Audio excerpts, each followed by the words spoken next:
What's up, HyperFast Nation? On this episode of the HyperFast Wealth Show, I sat down with a mom of two kids who's been in the real estate investing field for over a decade in California.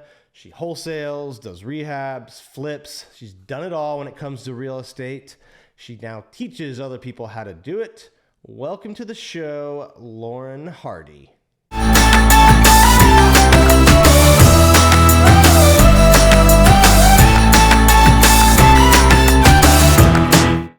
Welcome to the show today, Lauren. How are you doing? Hey, I'm good. How are you? I'm doing great. I'm excited to have a wholesaler on. You know, we get a mix of agents, multifamily, real estate investors, but I think wholesaling is super interesting because lead generation is the most important thing, I think, in almost any business, and that's what wholesalers pretty much do exclusively on both sides of the deal too. But why don't you give people a little bit about your background and how you got into wholesaling? Yeah, my name is Lauren Hardy. I live in Orange County, California, and I'm a real estate investor. I have kind of done it all. I wholesale, I flip, I've built houses, held rentals, kind of did a little bit of everything. I got started 10 years ago. I was 25 years old and I had just had my first kid, and I learned real quick that corporate life and being a mom is pretty tough to juggle. So I knew I needed to do something, on the side or something like that I could do at home. So I kind of fell into real estate investing. I started out as a house flipper in my local market, and I started right out of the gate with direct to seller marketing. So you brought up that wholesalers are pretty good at marketing. I have to agree with you. I don't know why, but real estate investors just right out of the gate kind of learn marketing. And I don't know if they teach it or they drill it into the agent side as much as they drill it, on our end. But we are good marketers, and I learned direct to seller marketing right out of the gate. The thing about direct to seller marketing though, is sometimes you can't target exactly, what you want, and you get deals that don't work for you, but that doesn't mean that they're not going to work for someone else. And that's where, you could either throw the deal away, or you can find a way to monetize it. And that's where wholesaling came in for me. There were deals that I didn't want to fix up and rehab, and flip myself. But there were other buyers that were willing to take that deal on. And so I found a way to monetize that deal by wholesaling it. Why, just give us an example, like why would a deal not be good for you, but it's good enough for someone else to not only buy, but pay a fee to you as well? Yeah. I love that question, actually. So there are different types of buyers that do different kinds of things with real estate. You have some buyers that all they want to do is they want to fix and flip, and they want to do it in the high-end areas. And then you have buyers that, they're kind of scared. Like when I first got started, I didn't like high end. I wanted the low end, but kind of like, I call like bread and butter neighborhoods, like the very obvious, like it's going to sell for this. There's 5 comps that show it, that give you that price. And I wanted like the real straightforward flips. I had a very narrow, buy box, but I didn't get deals that were that perfect and that narrow. There were some that were really high end, and I was too scared to take them on. So there's also landlord buyers.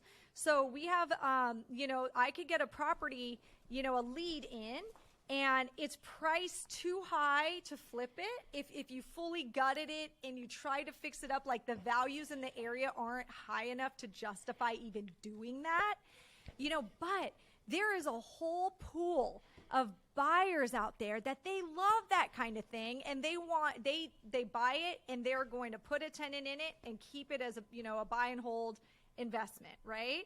So with wholesaling, I'm able to go, hey, okay, do I want this? Like I can cherry pick and go, do I want this deal, No, but does this deal make sense for, someone else? The other type of buyer is the hedge fund buyer.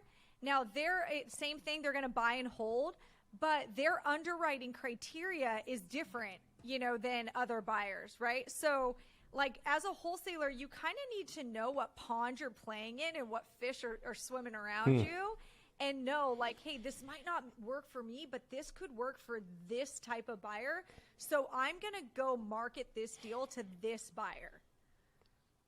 Yeah, I think a lot of people, investors, struggle with that concept that you mentioned of like monetizing, not throwing away deals that don't work for them. And another way to do it too is like the deal might not be good for any investor, right? It could be like just too nice of a home, right? So I know you mentioned you got your real estate license. Do you refer like those types of deals out to other agents or list them yourself or? So admittedly, this is something that all wholesalers, man, we struggle with this concept. So like, admittedly, I've not done this enough. And this year I started finally doing it. And in fact, now I want to have my own house, like in-house realty arm.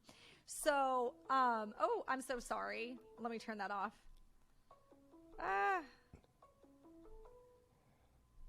Could be an incoming lead. Incoming Google voice call. No, okay, sorry about that. I'm taking over this new Google line, and I totally forgot I have it on. I don't know if I can turn it off. Let me just exit out there. I'll exit out so I won't do that again. Sorry about that. Okay. So let me go back to where we were. Okay. Yeah. So in-house realty arm.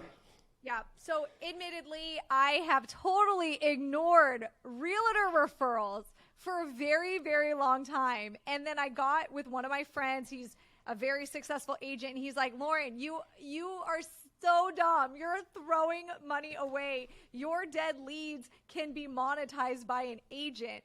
So this is the first year I started doing it.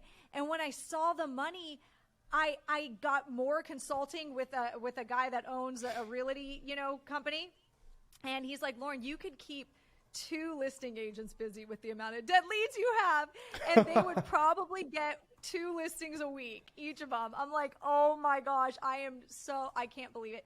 So I am in the process of creating a real, like a team, an agent team in my market. And I am just trying to find an agent, to work with us. We're new, like in that world, the agent world, like it's kind of hard to prove ourselves. Like we don't have the proof of concept yet, but I know we could keep them busy with appointments.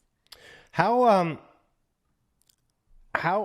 easy or how difficult is it to get started as wholesalings? We get a lot of people here, and especially on TikTok, a lot of like younger people asking about it. Like how describe how it is getting started in wholesaling.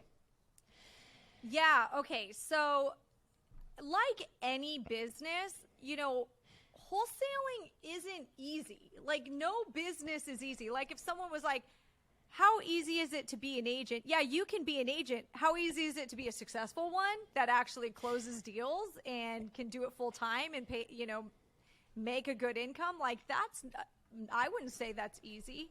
I think, if anything was easy, like everyone would be doing it. Right. So I think a lot of people go in, especially the people that see it on TikTok and social media, they go into real estate investing or wholesaling, specifically wholesaling, thinking that it's going to be easy and anyone can do it. And, no, I don't think I don't think anyone can do it. I think there's I've seen plenty of people that they don't have what it takes and they don't want to work that hard. You have to be willing to work hard. It's very sales and marketing intensive. The whole business is sales and marketing. So if you don't like sales, you're going to have a very difficult time. But if you do what you're supposed to do and you take action, you absolutely can do it. Just because it's not easy doesn't mean, you can't do it.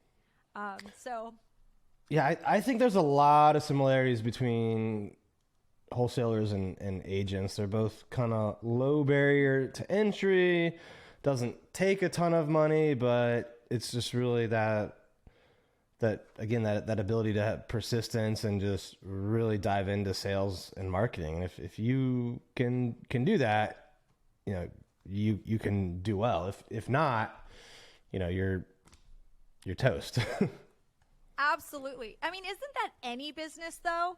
Like, I think there's this, you know what, a lot I've seen, you know, beginning entrepreneurs who like are interested in starting a business of any kind, let it be wholesaling or you got your real estate license. Like an agent, for example, I've heard so many times, like, I want to get into real estate and I'm just so excited because I'm going to get my license. Like next month, I'm going to get my license and like, I'm going to start. And like they think that getting their license is going to equal getting listings.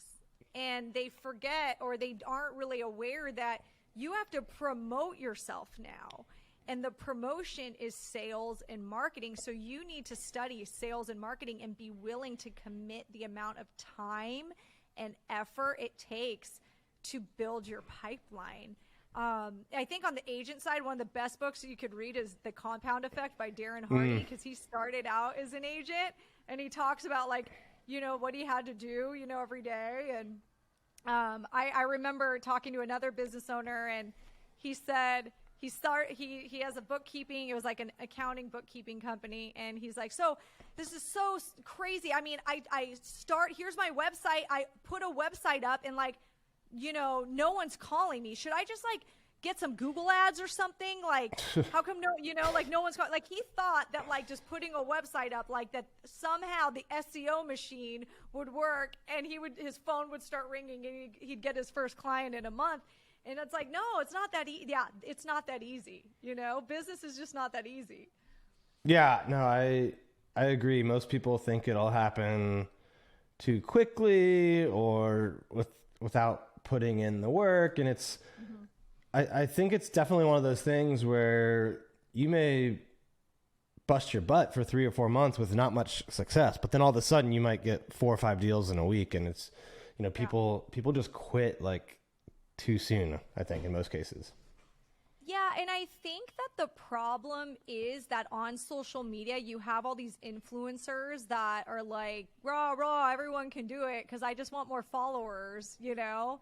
And I think it's better and it would really serve people better to be honest about how long it actually took you to make a profit in the business. How long did it take you to get your first contract? You know, how long did it take you to get paid on your first contract? You know, real numbers. Hey, hold that thought.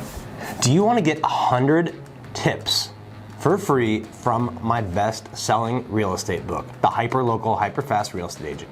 If you do, go to hyperfasttips.com and you can download 100 of my best tips today.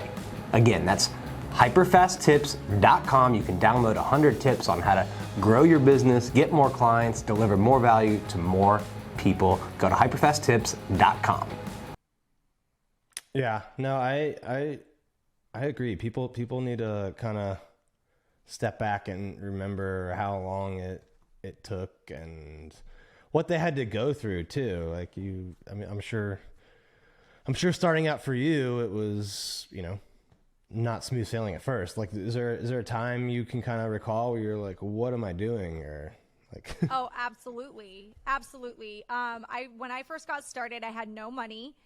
But I knew I had to do direct to seller marketing because that's what I was taught to do. So I opened up a credit card and it had an $11,000 limit or something low like that. And I said, okay, here's my marketing budget and I better close the deal because I'm going to be in credit card debt. And so that's how I got started. And I was making offers to sellers for 4 straight months, being told no, no, and no over and over again. I was doing everything I thought I was supposed to be doing, and I was so confused. I was like, what am I doing wrong? Like, all these sellers keep saying I'm offering too low, and I'm just like, what am I doing wrong, you know? And I finally, like, with consultation, just asking people, mentors, like, hey, can you look at, like, these leads I got, and maybe it's my offer pricing formula, you know, and maybe that's what it is. Maybe I am offering too low, because I started hearing like the sellers would say, you know, because you have to listen to your customer feedback, and the seller would say, oh, I'm just going to accept another, you know, investor's offer. One time, one was because he had letterhead and I didn't. Like, he just appeared more professionally.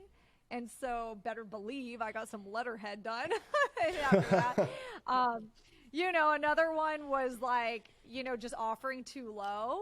I was offering too low. So after getting, you know, seeking mentoring, I learned like, okay, yeah, I can kind of come up on my price and still it should be a deal I should take. And I got my first contract on a house I flipped after 4 months of just being rejected over and over again by sellers. I think I made easily 50 offers on homes and kept getting rejected. And then I flipped it. So I didn't get actually paid for 8 whole months of me starting the business. So I worked my business every day for 8 months and didn't actually make a dime yet. So but that was my start. I think most people just aren't going to write 50 offers. They're going to quit after like 5. All right. Yeah. Switching gears for a second, let's talk about scaling. So, you know, let's say there's people out there listening that have done deals and they want to scale. What are the keys to scaling, wholesaling, and investing? So one of the biggest mistakes I see people make, and I see this all the time in the real estate business, partially because like I coach other investors. So I've seen even like my own students be tempted to do this, is they scale too fast. They want to scale right out the gate. They drank some kind of, you know, seminar Kool-Aid and they heard the word scale and they just want to get out of the actual working in the business to work outside of it. And they want that time freedom, which that's what I sought out for. So I totally get that. But often people scale before they should. So number one piece of advice is lead with revenue, meaning that are you making enough net income to afford the person you're about to hire? Do you have a track record of 6 months where you didn't need that money? You could have put it aside and paid for this person. So it's often too many people scale with the idea of, well, if I hire that person, I'm gonna make more money. And that's a great idea, but a lot of people go bankrupt that way. So I don't subscribe to that belief. I have personally made that mistake. I have made that mistake and gone, oh my gosh, and I hired someone and I didn't make the money I thought, and now I can't afford to pay myself. So learn from me, and believe me, I know so many people that have made that mistake. Like, lead with revenue. So if you have enough revenue to support the position you're going to hire, then absolutely. And make sure that revenue trail is like 4, 5, 6 months of like, you've been at this consistent revenue level, and you can pay them and you can still pay yourself. Now you've led with revenue and you're ready to hire that position. If you do it prematurely with, you know, the idea that you are going to profit more with this person, your sales are going to double, triple, quadruple because now you have this person in here. I'm going to warn you, it doesn't always work out that way. Number one, you could hire the wrong person. You could just hire someone I call them bamboozlers. They're really good at bamboozling you on the interview, and then they get in and they pretend to work and they're not working and they just take your business down. You could have something like that. You could have just in general, like you're not that good at training someone and they don't know what they're doing. They're a good person, but you're not a good trainer. So there's a lot of things that could go wrong. So make sure that you're making enough money so even if they don't work out, like you can fire them and then replace them and you're still good. The other thing I see people do with scaling, big mistake, is they hire a position that they've never worked themselves. And so they put someone in there and kind of like expect that person to build out the position. And I've made it. This is like, I'm admittedly saying I've done this, and I'm like, I will never do this again, because that person you hired is never going to care about your business as much as you do, and they're not going to really do it the way you did or would do. And you also don't know if they're lying to you about working. So if you've done acquisition work for a wholesaling company, because like I did, because for a while it was just me and I did everything, I know how acquisition work goes. I know how many sellers I have to talk to get a contract. Like I know my KPIs. I know how long it takes. Like I know how long of a phone call is too long. Like I can tell my employee, you've been on the phone too long. Get off. The seller is now wasting your time. Like, because I've done it before. But when you've never done it before, you could have, and this is with any role, make sure you've done this role at least, even for a week. Just do it for a week. Like at least so you know like the scope of work that they need to do, how long, what is the expectation, what is their KPI they're accountable for. Because you could get someone in that just fakes it. One of the best fakers are cold callers. Cold callers, professional cold callers, are the best at pretending that they are doing their job. They know how to manipulate that dialer system, and they know how to fake conversations while they're playing on their Xbox and they're talking to sellers, barely caring, barely paying attention. And then they're like, oh, I kind of have a hot one. And then they start paying attention. And so I've had cold caller after cold caller, like, play the game. So trust me on this one. Like, you need to know how to tell that they're faking it. Yeah, I think you made a ton of good points there. Like, you know, if you haven't done the job before and you bringing them on, like they're almost more of a partner than an employee at that point, I think. So, and I do agree. Most people mess up the first hire or maybe first couple. I mean, just like think of like the first few deals you did, right? Or offers you made. There were probably tons of things you screwed up, but then for some reason, and I see this with real estate agents all the time, they think they're going to get it right on the first hire when that's typically not how it goes in any business. And the other thing I see real estate agents doing that usually costs them a ton of money, and maybe you see some version of this in wholesaling or investing, is they go out and they hire more salespeople before building out like the admin operation side. And, you know, a lot of times it's because they're just cheap. They want to pay people on commission and instead of a salary, and that usually creates operational nightmares because now you have like a lot of people in sales, more workload, but like who's going to be the admin and support group for them? So do you kind of see do you see that in your side of the business as well? Absolutely. There is, I don't know where in wholesaler training history or real estate investor training history that it, you know, became a thing to hire people commission only as acquisition managers. So that's like our equivalent is sales, is like we call them acquisition managers in our industry. And because when you're wholesaling, we're considered a principal to the deal. Right. So, and there is this trend of hiring acquisition managers at commission only. And I did it because I had a mentor tell me that that's what they do. And I did the same thing. And I've hired so many acquisition managers at commission only that I have to fire because they don't care at all. And they wouldn't call my leads back. I mean, leads I put marketing dollars, you know, towards, you know, they don't care. So the commission only structure in my business doesn't work very well. There's got to be something to hold them accountable, and it's that hourly pay that you're paying, and then I give a bonus type commission structure.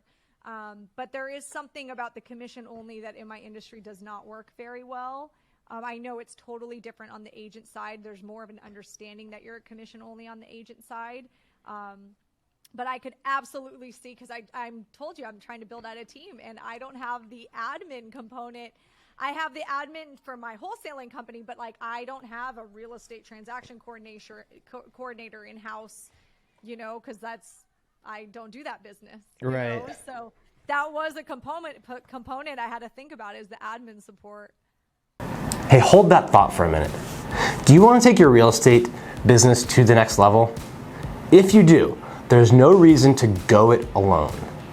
Learn from people who've been where you want to go. Carrie and I have sold billions of dollars in real estate. We've netted over 7 figures for 7 years in a row now, and we want to see if you would be a good fit to work for us. We don't work with a lot of people, but we want to give you a chance to get on a free strategy call to see if we can help you get your business to the next level. Go to hyperfastcoach.com and apply for your discovery session today. Again, that's hyperfastcoach.com. Let's kind of wrap up by talking about where the market is today, your opinion on where it's going. You've been in for 10 years, so you've got to see kind of, what it looked like in the aftermath of 07, 08, 09. Some people think that's coming again. Other people think not. Like, where do you think the market is going? And as an investor, how should you be positioned for it? Yeah, so I'm absolutely a doom and gloomer. I think I've always been a little, conservative as an investor. I never want to lose money. I don't want to lose my investors' money.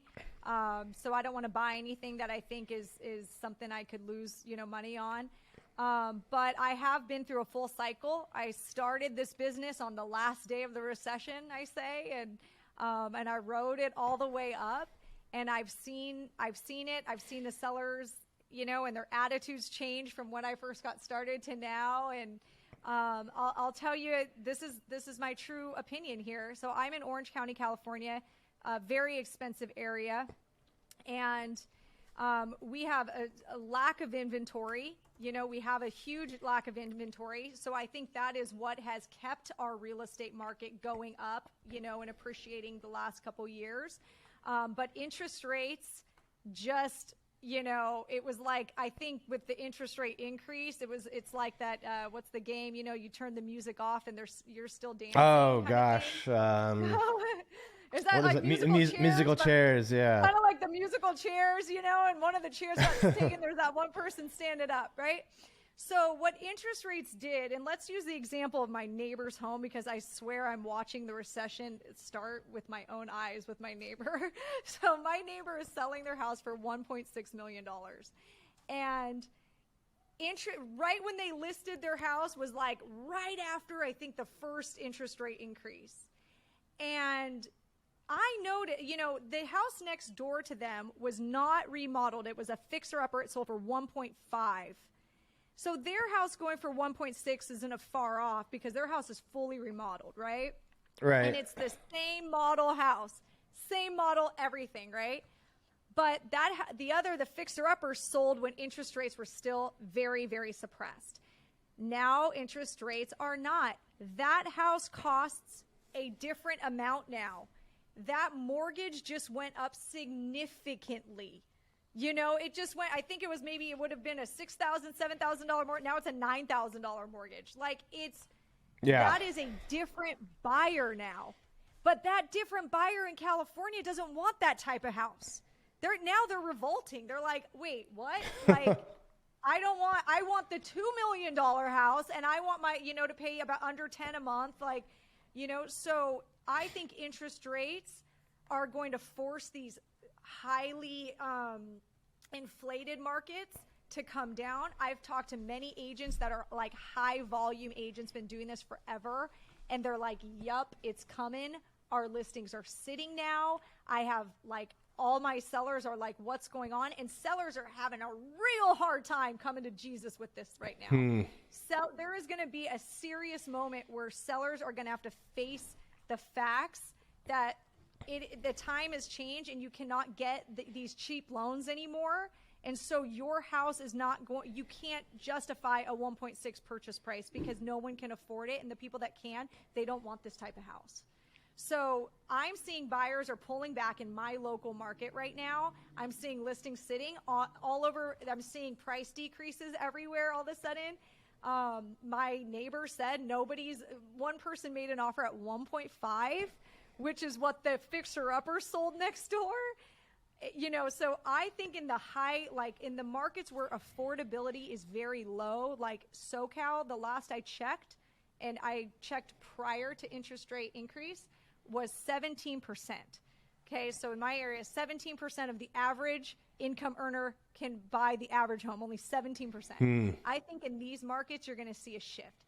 Now, in the markets where affordability is not as bad, my prediction is that you're not going to see as dramatic of a decrease, maybe not even at all, because you can still use leveraged capital to purchase an investment property, put a tenant in there, and the tenant pay off your mortgage. That is still possible in a lot of these Midwestern Sunbelt markets, the markets I work like.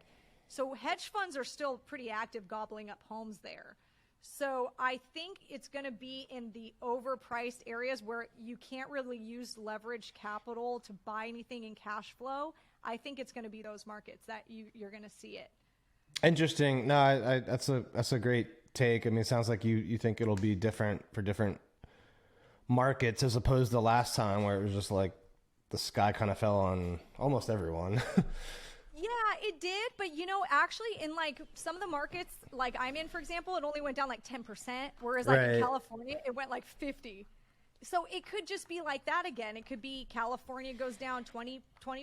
Maybe, it's not going to be as bad as last time because there's not as much like of the fraudulent lending, and the weird shady stuff. And it could be that just those other markets maybe go down 10%, like not huge, but I think it's going to happen definitely in the overpriced markets. And I think it's happening right now in the overpriced markets. All right. Well, that's a great take. I appreciate that. How should people prepare for it? It sounds like you would think they should focus more on affordable places that cash flow pretty well as opposed to places that you really can't buy and rent for enough money to cover the mortgage. Yeah. I think that as an investor, this is what I'm doing. Everything I underwrite, I make sure that if I had to, I could keep it as a rental. Okay. So I'm underwriting it as a rental as well. So that's a plan B. Plan A, if I'm going to flip the property, I'll make sure there's at least a 12% return. So what that means is that if prices go down, say 10% in my hold time, I'm still in the green on it. So you want to make sure, like, take your calculator out and go, what would a 10% drop do? I don't think 20% in 6 months will happen. I don't think it will happen that fast, but I think a 10% could. So ask yourself, like, what would a 10% decrease in price do to my after repair value? And am I losing money? And then decide, do you still want to do the deal? Could you keep it as a rental if you are losing money? Or is it enough money where it's maybe $5,000, it's not that big of a deal and you'll just, eat it kind of thing. So that's what I'm personally doing. I would add to that to also project longer time periods, right? Both to repair, renovate, and sell, and higher costs to do it because we don't know where the cost of labor and materials is going to go. We didn't even go into that, and I don't even want to do that. I mean, I don't want to sound like a doom and gloomer, but it is on the construction side. Us like builders are getting killed. It's the cost of everything's expensive. It's hard to find good labor right now. So even like I've talked to hedge funds. I talk to buyers all the time. Hedge funds have put buying holds in certain territories because they can't find labor and they have projects just sitting. Back ordered, windows, back ordered supplies, supply chain issues. Like it is a mess. So that's going to go into whether, these buyers are going to want, these homes. Like investors are driving up prices. They've been for years. I'm hearing from my buyers, they're adjusting their underwriting criteria, and it's been all since the last 4 weeks. I've been hearing that they're adjusting their underwriting criterias because of everything. So yeah, all important things to consider. This has been amazing. Before I wrap up, I always do a HyperFast round if you're ready for a couple rapid fire questions here. I am. All right, what's your biggest piece of advice to a new investor? Don't quit. What's the biggest mistake you see experienced investors making? I already said not leading with revenue. Not leading with revenue.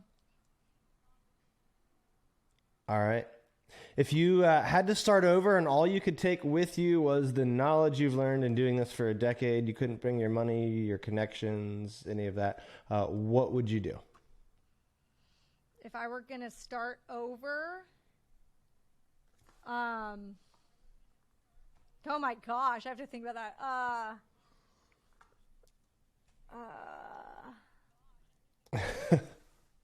I would have not, I would have 100%, I would have bought every freaking home that I made offers on and sellers said I was coming too low. I would have bought way more homes. I would have biggest mistake of my life. And kept it as a buy and hold. Absolutely. They found ways to buy and hold them. Man, if I knew what I knew now in that down market when I first got in, I wish I would have bought everything. Yeah. Yeah, no, I feel that one too. When you're not doing real estate or working in your business, what are you most likely doing? Yeah.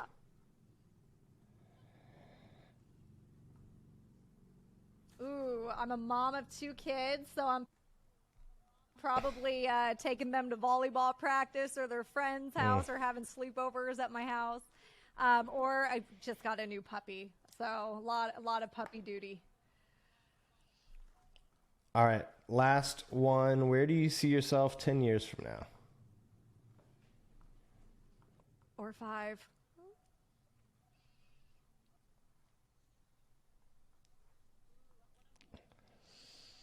Ooh, I want to own a hotel.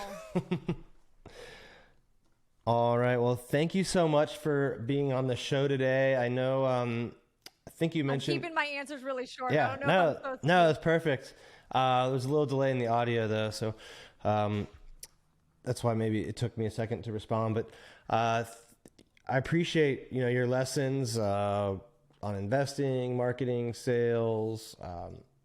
I know you mentioned earlier that you teach other people now. So what are ways people can connect with you if they want to learn about that or just follow you?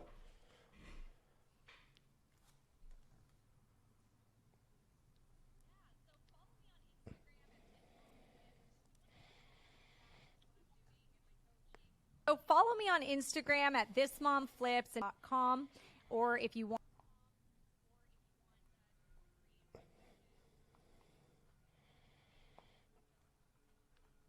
All right. Well, thank you so much for being on the show today, Lauren. I appreciate you being on here. And to all of our listeners and viewers, thank you for watching the show or listening to it. And please share it with other people that you think could benefit from Lauren's lessons as well. We'll see you next time. Go to YouTube and just search up Lauren Hardy. If you enjoyed this episode, be sure and go to hyperfastagent.com to learn about upcoming in-person and online events. And don't forget to share this show with someone that you think could benefit from hearing it, and make sure you subscribe on YouTube or anywhere that you can find podcasts. Thank you for tuning in to this episode of the HyperFast Show. Subscribe to us if you want to make sure you get the latest and greatest HyperFast shows. And remember, we love reviews. Reviews help us bring better and better guests and improve our shows. So give us the good, the bad, and the ugly. We hope you enjoyed the show, and we will see you next time.